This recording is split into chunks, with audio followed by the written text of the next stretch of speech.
गुरु प्यारी सात संगत जी, प्यार से कहना धन निरंकार जी।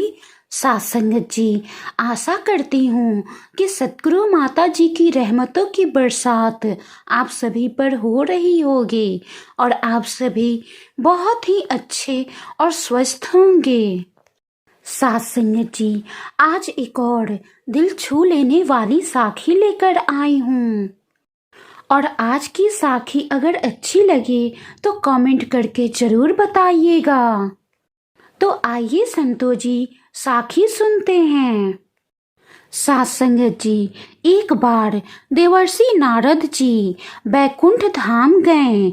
वहां उन्होंने भगवान विष्णु का नमन किया।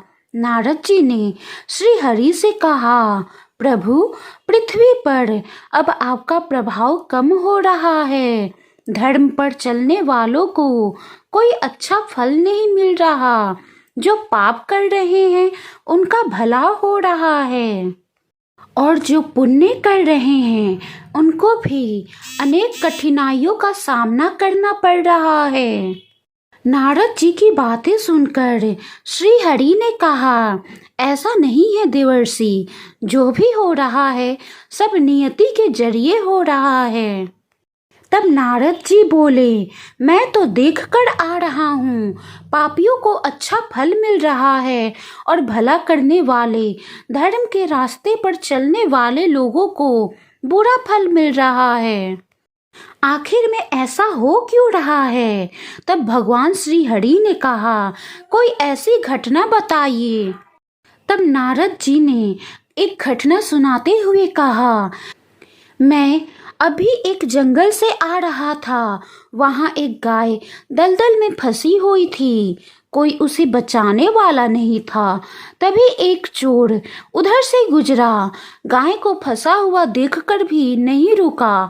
वो उस पर पैर रखकर दलदल लांग कर निकल गया। आगे जाकर चोर को सोने की मोहरे से भरी एक थैली मिली। थोड़ी देर बाद उसी जंगल से जहां गाय फंसी हुई थी, एक वृद्ध साधु गुजरा। उसने उस गाय को बचाने की पूरी कोशिश की।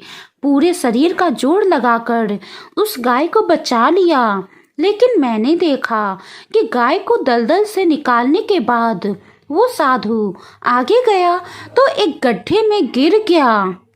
प्रभु, अब बताइए ये कौन सा न्याय है?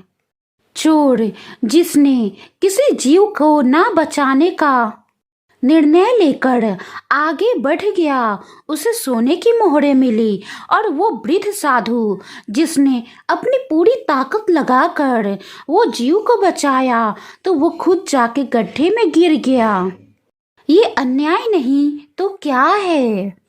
नारद जी की बातें सुन लेने के बाद श्री हरि बोले, ये सही ही हुआ।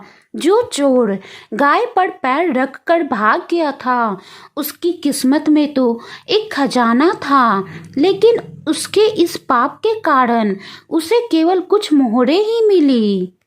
वहीं उस साधु को गड्ढे में इसलिए गिरना पड़ा क्योंकि उसके भाग्य में मृत्यु लिखी थी, लेकिन गाय के बचाने के कारण उसके पुण्य बढ़ गए और उसे मृत्यु एक छोटी सी चोट में बदल गई और उसे जीवन दान मिल गया।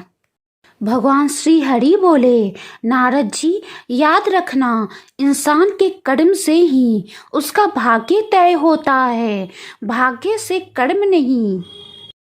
इसीलिए इंसान को कर्म करते रहना चाहिए, क्योंकि कर्म से भाग्य बदला जा सकता है, पर भाग्य से कर्म नहीं बदला जा सकता। गुरु प्यारी सात संगत जी, कहने का भाव है, इंसान भाग्यशाली नहीं होता कभी भी जन्म से। उसका भाग्य बनता है हमेशा कर्म से। कर्म ही निर्धारित करता है इंसान का भाग्य। कर्म और भाग्य में हमेशा बड़ा कर्म होता है, क्योंकि कर्म से ही भाग्य बनता है। लेकिन सात संगत जी, कर्म और भाग्य एक दूसरे के बिना अधूरे हैं। ये एक दूसरे के पूरक हैं।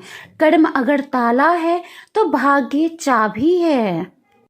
जिस तरह चाबी के बिना ताला अधूरा है और ताला के बिना चाबी अधूरी है, ठीक इसी प्रकार कर्म के बिना भाग्य और भाग्य के बिना कर्म अधूरे हैं। इसीलिए साथ संगत जी, अगर हम नेक कर्म करते जाएंगे, अच्छे कर्म करेंगे, तो उसी के अनुसार हमारा भाग्य भी बनेगा। और साथ संगत जी, हर किसी को अपना कर्म भोगना पड़ता है, चाहे वो कर्म अच्छा हो या बुरा।